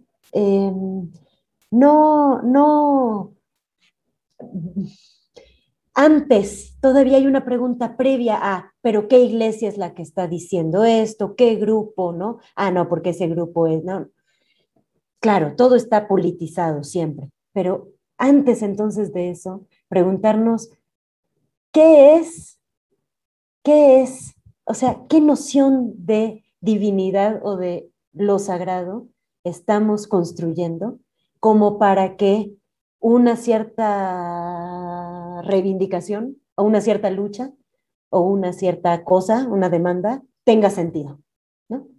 Y cuál otra no tenga sentido, ¿no? Y creo que esa pregunta justo, claro que es política, no es que no sea política, pero está en un momento anterior a los compromisos y a las, ¿no? Y a ese otro mundo de la política que tiene que ver con otro tipo de compromisos, ¿no? Oscar, ¿tú habías levantado la mano? Hola, ¿qué tal? ¿Cómo están? ¿Me escuchan bien? Sí, ya, un saludo, gusto saludarte, Claudio, Camila, un placer, a todos los que Igualmente. están. Oye, de repente estaba escuchando, iba por un camino súper bien como un riel de un tren y de repente se atravesó un camión y me cambió de dirección con las preguntas y las respuestas de lo que estaban hablando. Fíjate, yo que tengo de espalda al Océano Pacífico en este instante, las olas del mar, para que todos sepan y les dé un poquito de envidia, ¿ya? Y con un heladito aquí saludando con mi esposa, no, ahí está. Hola. Yo tengo la siguiente pregunta. En cierto sentido estoy de acuerdo con Olga, pero una de las cuestiones que a mí me preocupa mucho de la teología, y lo digo como teólogo protestante porque hay varios que quizás no me han escuchado nunca acá, esto de que desde dónde, de qué teología estamos hablando, de qué cristianismo estamos hablando, desde dónde se ocupa desde el texto literal. Disculpa, cuando me dice a mí no robar es no robar. No tengo que mediar nada en ningún tiempo de la historia del mundo para saber que robar es no robar. Y cuando se complican las cosas desde una teología política, a mí me gusta mucho Carl Schmitt para estas cuestiones, Hannah Arendt, cuando se habla de teología política, porque la pregunta es, ¿quién es el soberano? La idea de una emocionalidad de la creación o de la perspectiva de un Dios, de una divinidad, no está en la lógica del texto bíblico, ni tampoco de la teología protestante. Entonces, de hecho, el hombre se construye en función de la literalidad teológica, de la base teológica que tiene el texto. Y las mediaciones siempre están politizadas. Todo tipo de mediación está politizado.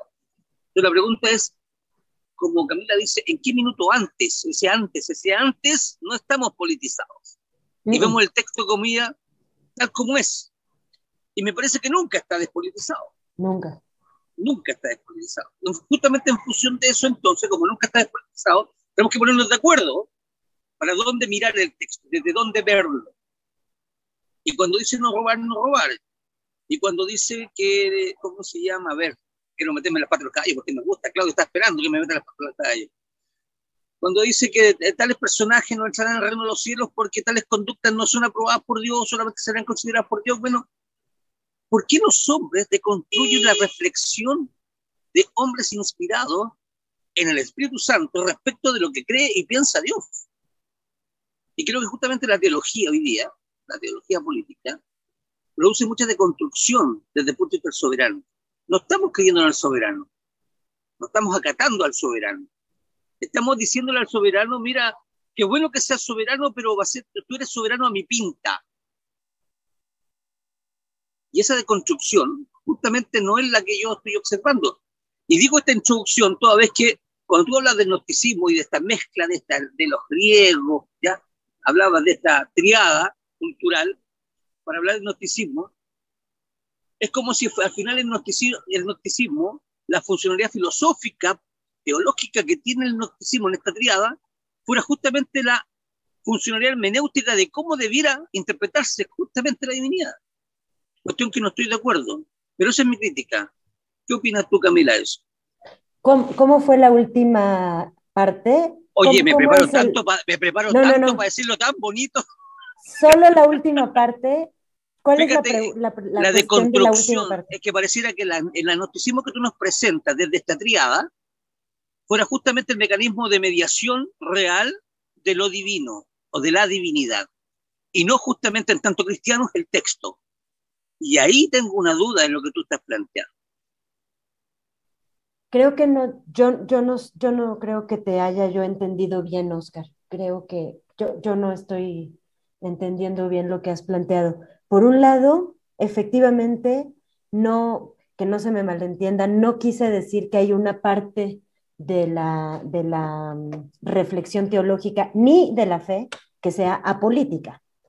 Yo no creo eso. Yo creo que todo momento del texto, de la revelación, de la fe, todo momento, todo. No hay una sola lectura de nada que no sea ya política, porque es un concepto de política que no es el de la política institucional, sino el de lo político, que efectivamente viene de Schmitt, ¿no? Pero que se ha retomado en otras filosofías más de a pie, digamos, ¿no?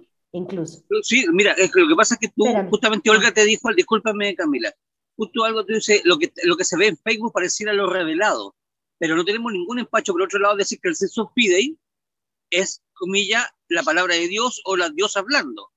Entonces, el Facebook pareciera que no fuera sensus fidei, tampoco Dios hablando, que tampoco sería la academia, tampoco sería un partido político, un movimiento religioso, un movimiento originario, un pueblo originario, tampoco lo sería.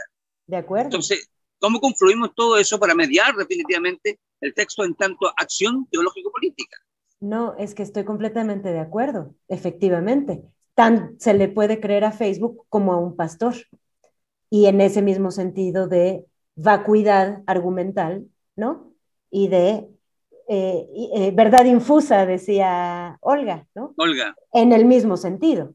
Bueno, entonces ahí hay un problema de nuestra relación con la verdad y no de o religión, o partido político, o el padre, o, ¿no? No es quién. El problema no es quién. El problema es cómo nos relacionamos con la autoridad, cómo nos relacionamos con la verdad. ¿Por qué le estamos dando más autoridad al texto bíblico que a otro texto? ¿Por qué? O sea, entonces la pregunta ya es una pregunta por nuestra relación, por nuestra construcción de autoridad y de verdad, en general, según si te estoy entendiendo bien, Oscar. No sé si Oscar sigue ahí o se congeló, o se trabó su internet. Creo que sí, se congeló, creo. Sí. Ojalá que haya llegado a escuchar. Pero si sigues ahí, Oscar. Sí. María Inés, no sé si nos está haciendo seña. María Inés.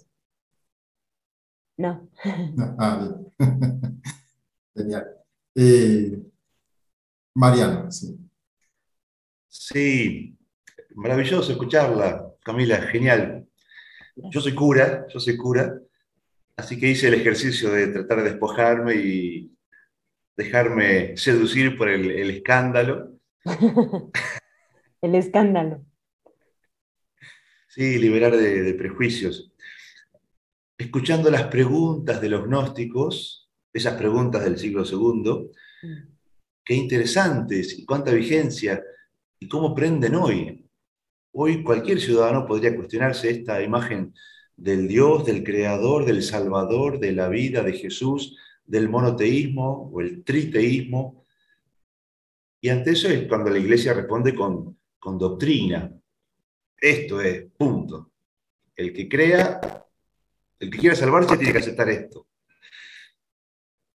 Así que las preguntas son muy, muy actuales. Y lo que está de fondo es el tema del mal.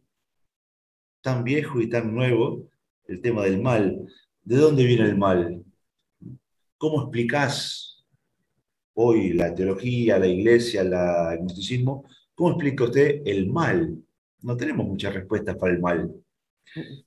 Ya San Agustín hablaba mucho de eso, el problema del mal, y tenía, San Agustín, siglo IV y V, tenía esta idea de buscar dentro de uno mismo, las respuestas o el camino de salvación. Y Agustín seguía mucho a Pablo. Y otro comentario, no son preguntas. En el Evangelio de Juan hay mucho de esto, ¿no? De estar en el mundo sin ser del mundo, tratar algo de influencia gnóstica tiene, ¿no? Incluso el Cristo juánico tiene mucho, mucho de esto. Bueno, habrá que pasar días, semanas, meses investigando, relajando, asentando esto. Interesante escucharlo, gracias. No, pues muchas gracias a ti, Mariano.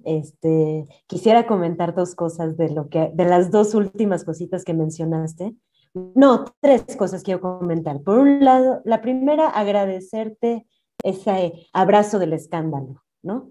Realmente creo que hasta en teoría de argumentos se ha dicho, ¿no? Bueno, los viejitos, los de principios del siglo XX, de los estructuralistas, de los lógicos estructuralistas decían que un argumento hasta es más fuerte cuando pone matices, cuando se pone matices a sí mismo, ¿no? Es decir, que abrazar los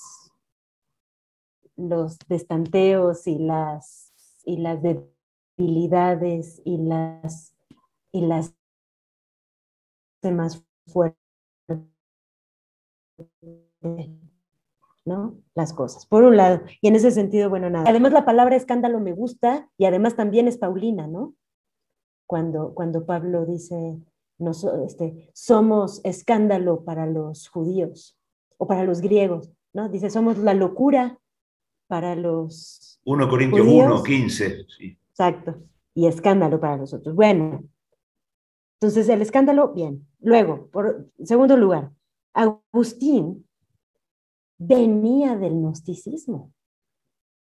Agustín venía del maniqueísmo. Él había sido maniqueo, que es uno de los gnosticismos más importantes. En la historia antigua, el maniqueísmo es uno de las escuelas gnósticas más importantes. Los textos de Mani, que se conservan, son fragmentos, por supuesto, son los que nos han permitido conocer la historia gnóstica antigua, los más importantes. La noción de la dualidad cósmica radical, es decir, aquella en la cual el mal, volviendo al problema de la teodicea que estás planteando, ¿no? En donde el mal no proviene del bien, sino que el mal es una sustancia completamente independiente del bien. Entonces, son autosuficientes y autoexistentes por sí solas, tienen una ontología independiente, bien y mal. Eso es maniqueísmo. Y de ahí viene Agustín. Cuando Agustín se convierte, de donde se convierte es de ahí. O sea, Agustín era gnóstico. Entonces es muy interesante lo que encuentras, Mariano, de esta relación. Y claro que Pablo, miren, hay un texto, yo me dedico a Pablo de Tarso sobre todo, bueno, los últimos años me he dedicado a Pablo de Tarso sobre todo. El gnosticismo era lo que yo trabajaba antes y ahora lo estoy retomando, ¿no? Como por vueltas que da la vida. Pero bueno, en ese paseo de 8 años seguidos en Pablo de Tarso, lo que descubrí, entre otras cosas, fue tanta investigación y tanta reflexión que se ha hecho del vínculo del gnosticismo con Pablo, o de Pablo con el gnosticismo. Es decir, cómo tantísimas escuelas gnósticas, de las que sí fueron cristianas, ¿no? O sea, las que sí concibieron a un Cristo, en general de nombre Jesús, pero hubo otros, ¿no? Como salvadores centrales, toman a Pablo, se basan en Pablo, a pesar de plantear que el Dios veterotestamentario es un impostor, pues es paulina la relación, ¿no? Y en relación con Juan, por supuesto, bueno, el Evangelio de Juan, Bultmann, que es este teólogo protestante que abrió, que partió en dos, ¿no? La teología, Bultmann planteó por Juan, por el Evangelio de Juan, no solo que el Evangelio de Juan era gnóstico, Bultmann fue extremo, la verdad, luego lo refutaron muchas décadas de investigación académica, lo refutaron, pero Bultmann planteó todo el cristianismo es gnóstico. ¿Cómo lo sabemos? Por los 4 evangelios. O sea, Bultmann llegó a plantear todo el cristianismo es gnóstico. ¿Por qué? Porque Juan, sin duda alguna, es gnóstico. Y como Juan es gnóstico, entonces se puede inferir que también los otros 3. Luego lo refutaron, por supuesto, ¿no? Y tampoco es que es de las tesis más importantes de Bultmann. No es reconocido por esa tesis. Pero claro que sí. Si les interesa, si te interesa, Mariano, les paso bibliografía al respecto. Hay tanto investigado al respecto de cómo efectivamente Juan es un evangelio gnóstico. Y eso que están editados los evangelios gnósticos, ¿no? El de Tomás, el de Felipe, hay un evangelio, bueno, hay muchos evangelios gnósticos, el de María Magdalena, muchos evangelios gnósticos, y efectivamente para Bultmann Juan era eso. ¿En qué sentido? En varios, pero por lo menos en la cuestión de cómo esto que decíamos ahora de la luz y la oscuridad, el juego que establecen luz y oscuridad, de si se tocan o no, cuánto se tocan, esto para Bultmann no puede provenir del mismo universo palestiniense, digamos, que de los sinópticos, ¿no? Esto es gnóstico. Bueno, pero eso para Bultmann. Pero solo para decirte que claro que sí, que es difícil refutar. No que todo el cristianismo proviene del gnosticismo, eso ya son, históricamente no se puede sostener, ¿no? Así como que el cristianismo que conocemos es una derivación del gnosticismo, no. Pero que Juan sí tiene pinceladas de gnosticismo, si no es que una proveniencia gnóstica, sí, ¿no?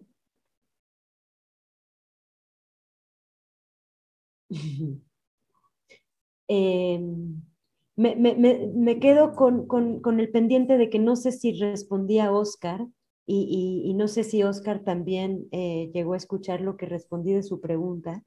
Creo que lo que Oscar estaba planteando era bien importante, porque finalmente sí, todo esto es el problema de la teología política, ¿no? Oscar, no sé si llegué a responderte o si antes de que el internet nos traicionara, llegaste a escuchar lo que yo planteaba en relación con la cuestión de la politicidad de todo planteamiento de fe, de todo planteamiento teológico también. Está apagado tu micrófono. No te oímos. Ahí sí. Quizás la última o dos, o la última, penúltima frase no la escuché muy bien porque, claro, internet no hizo una mala pasada. Aquí, no sé, pues el dios del océano, el dios del mar, no quería que yo escuchara mucho. Pero fíjate una cosa, que estoy muy de acuerdo con algunas cuestiones que tú dijiste, y estaba conversando con mi esposa lo último que dijiste. Y yo creo que justamente esta dualidad radical de la que hablabas tú en términos de maniqueo, dentro de esta esencialidad independiente de lo bueno, pero la quiero relacionar con aquella cuestión que tú decías delante, o que yo también planteaba respecto de los universales, de qué ortodoxia nos agarramos.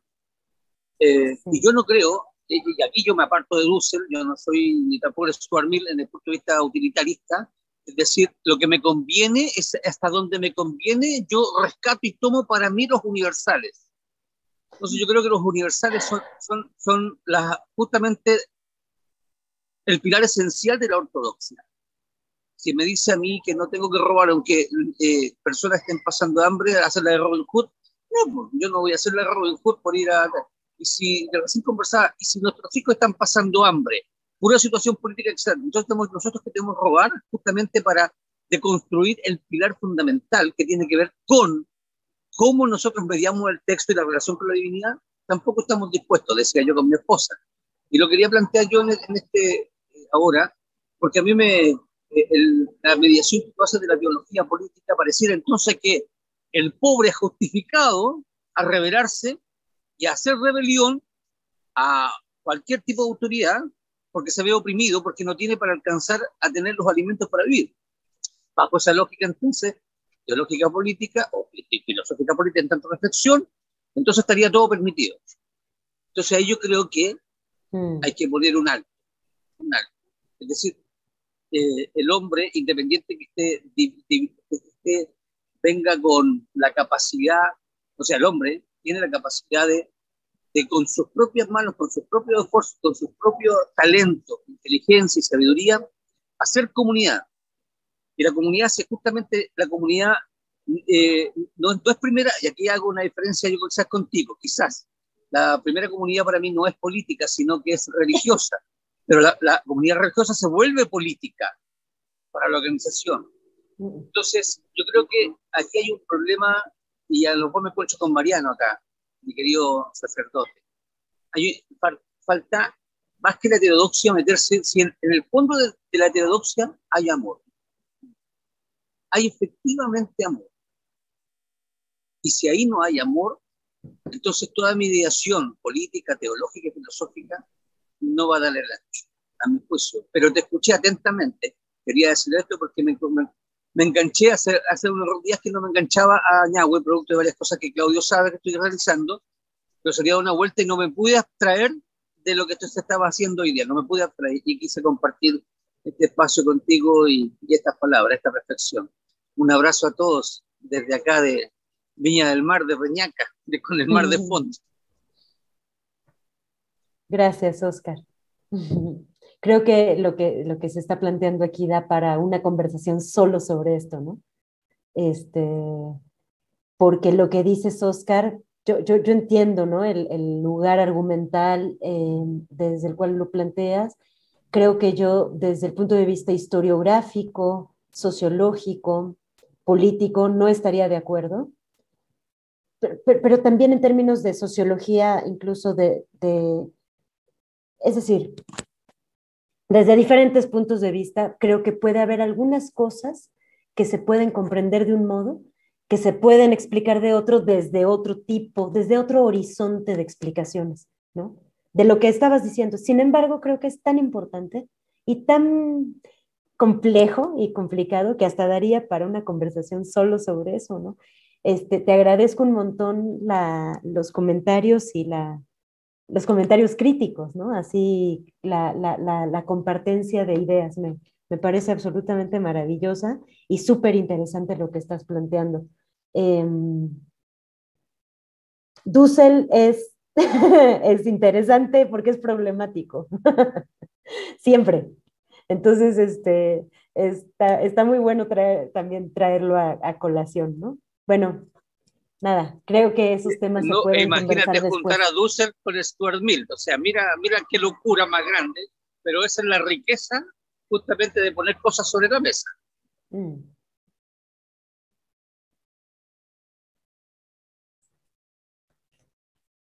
Bueno, Camila, muchas gracias a toda la comunidad por participar. Camila, de verdad hemos llegado, mientras hablábamos la otra vez, sí, si llegábamos a 1 hora, hora y media para charla, ya nos estamos llegando a Ya las son 2 horas. Bueno, Camila, sé que quedaron muchas cosas, hasta a mí me quedaron cosas así, dando vueltas, preguntas, ¿no? Y justamente esto de manifestar buscar también consuelo sobre cómo nos cuesta entendernos también desde la pluralidad, ¿no? Siempre parece que nos vamos reduciendo a querer tener una sola mirada, un solo sentido, y sin embargo el sentido parece no ser un solo, ¿no? Entonces, me parece que hay que empezar a hablar de los sentidos, ¿no? Eh, y Claro. quizás eso, ¿no? No sabían en el principio de las comunidades cristianas, quizás eso era más vigente. Bueno, Camila, agradecerte este espacio, fue hermoso conocerte. Ojalá que podamos de nuevo pactar para una nueva charla, sobre todo nos encantaría escuchar las investigaciones que estás haciendo sobre San Pablo, que nos quedó ahí, por lo menos a mí me quedó ahí. ¿Qué estarás pensando sobre estas líneas de investigación sobre San Pablo, ¿no? Sobre Pablo? Sí, ay, Así bueno, que, pues muchas gracias, con muchísimo gusto.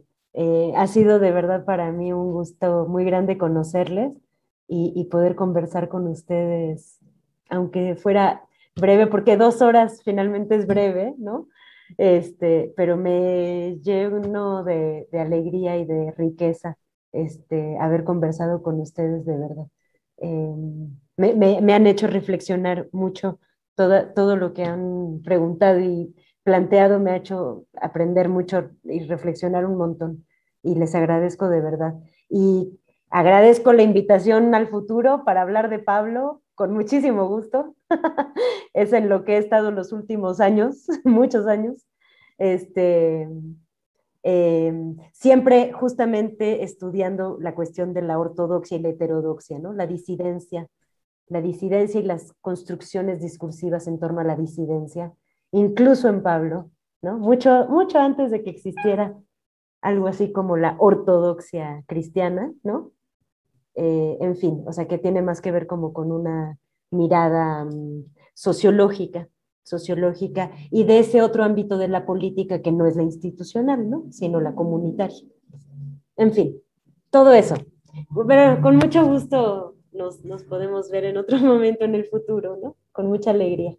genial. Y desde ya te invitamos también, como nos reunimos los viernes, el próximo viernes en comunidad, estaremos con un teólogo chileno, Juan Pablo Arce, poeta chileno, y estaremos hablando sobre justamente ojos y garganta para pensar la teología latinoamericana. Mira, qué Sí. maravilla, qué maravilla. Bueno, pues muchísimas gracias. Quedemos en comunicación pues, ¿no? Para los links o para los encuentros futuros de las Sí. reuniones y así. Con muchísimo gusto.